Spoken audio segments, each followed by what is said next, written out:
देव ने खुद अपनी मां को पुलिस के हवाले कर दिया और वसुधा के सामने गिर पड़ा जमीन पर। जी हां दोस्तों, वसुधा के आने वाले एपिसोड में कहानी ले चुकी है अब तक का सबसे बड़ा मोड़। जो आपने अब तक देखा वो सिर्फ शुरुआत थी, क्योंकि अब शुरू होगा सच और झूठ का असली खेल। आ चुका है शो का नया प्रोमो, और इस बार जो दिखाया गया है उसने फैंस के होश उड़ा दिए हैं।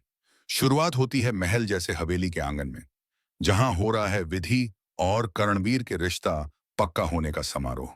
सब खुश हैं, सजे हुए दिए और फूलों की खुशबू पूरे घर में फैली है। लेकिन उसी भीड़ में खड़ी वसुधा के चेहरे पर अजीब सी बेचैनी है। उसकी आंखें बार बार ऊपर वाले मंजिल की ओर जाती हैं, जहां चंद्रिका अपने कमरे में कुछ योजनाओं में लगी हुई है। तभी कैमरा कट होता है और दिखता है कि चंद्रिका अपने पुराने लॉकर से एक फाइल निकालती है, जिस पर लिखा है देव की सच्चाई। दोस्तों, ये वही फाइल है जिसे देखकर वसुधा की जिंदगी बदलने वाली है। प्रोमो में दिखाया गया है कि वसुधा गलती से चंद्रिका के कमरे में चली जाती है और वो फाइल उसके हाथ लग जाती है। जैसे ही वो फाइल खोलती है, उसकी आंखों के आगे अंधेरा छा जाता है। उसमें लिखा होता है, देव चंद्रिका का असली बेटा नहीं, बल्कि हनुमंत का बेटा है। वसुधा के हाथ कांप जाते हैं। पान इसका बड़ी बात नहीं है, और उसे एहसास होता है कि जिस माँ बेटे के रिश्ते को वो सम्मान देती आई है, वो रिश्ता एक झूठ की नींव पर टिका है। अब कहानी का रंग पलट चुका है। हनुमंत, जो अब तक सिर्फ चंद्रिका के आदेशों पर चलता था, पहली बार अपनी आंखों में डर लिए उसके सामने खड़ा होता है। वो कहता है, देवी हुक्म अब और झूठ नहीं। लेकिन चंद्रिका की चालाकी यहीं खत्म नहीं होती। वो मुस्कुराती है और कहती है, हनुमंत, तू भूल गया कि ये घर किसका है। अगर तूने एक शब्द भी बाहर कहा था मैं पायदानब, तो तेरी और तेरे बेटे की जिंदगी मैं खत्म कर दूंगी। इधर वसुधा अब तक चुप नहीं बैठती।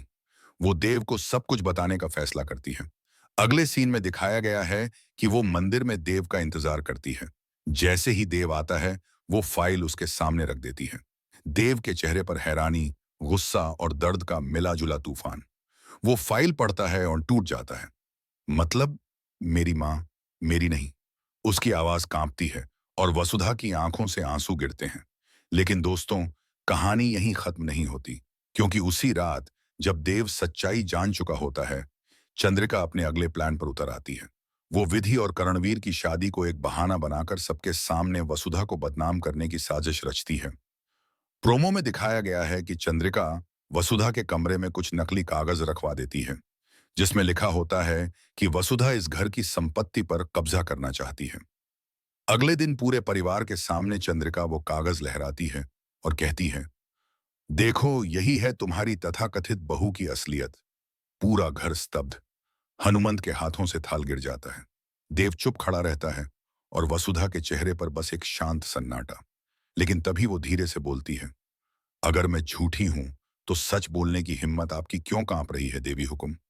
ये लाइन सुनकर पूरे हाल में सन्नाटा छा जाता है। अगले प्रोमो में दिखाया गया है कि वसुधा अब इस झूठ के खिलाफ लड़ाई छेड़ चुकी है। वो हवेली के बेसमेंट में जाती है, जहां से उसे एक पुरानी पेन ड्राइव मिलती है।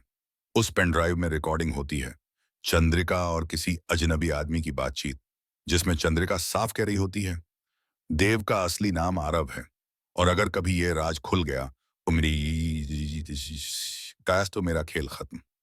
अब वसुधा के पास सबूत हैं, लेकिन चंद्रिका को इस बात का पता चल चुका है। वो हनुमंत को आदेश देती है, वो पेन ड्राइव चाहिए मुझे, चाहे किसी की भी जान क्यों ना जाए। और यहीं से कहानी में शुरू होती है सबसे खतरनाक जंग। हनुमंत, जो देव को थप्पड़ मार चुका है पहले, अब अपने दिल से जूझ रहा है। एक तरफ उसकी वफादारी, दूसरी तरफ उसका बेटा। दोस्तों, अगले एपिसोड की झलक में दिखाया गया है कि वसुधा उस पेन ड्राइव को लेकर हवेली के आंगन में आती है। सबके सामने वो टीवी पर वीडियो चलाती है और सच सबके सामने खुल जाता है। देव की आंखों में हैरानी और दर्द, और चंद्रिका पहली बार बिना जवाब के खड़ी होती है। लेकिन जैसे ही वसुधा पुलिस को बुलाने के लिए मुड़ती है, चंद्रिका जोर से चिल्लाती है, रुको, और फिर खुद को कमरे में बंद कर लेती है। दरवाजे के पीछे से उसकी आवाज आती है, तुम सबने मुझे राक्षस बना दिया। अब देखो कैसे खत्म होती है देवी हुकुम की कहानी। और तभी एक धमाका होता है। पूरा घर हिल जाता है। वसुधा और देव दरवाजा तोड़ते हैं, लेकिन अंदर कोई नहीं। बस जलता हुआ पर्दा और एक लाल बक्सा। कैमरा धीरे धीरे उस बक्से पर झूम करता है जिस पर लिखा होता है, वापसी जल्द होगी। अब सवाल यह है दोस्तों, क्या सच में चंद्रिका मर गई है या उसकी चाल का अगला पड़ाव शुरू होने वाला है? क्या वसुधा और देव फिर से एक होंगे या इस बार किस्मत उन्हें हमेशा के लिए अलग कर देगी?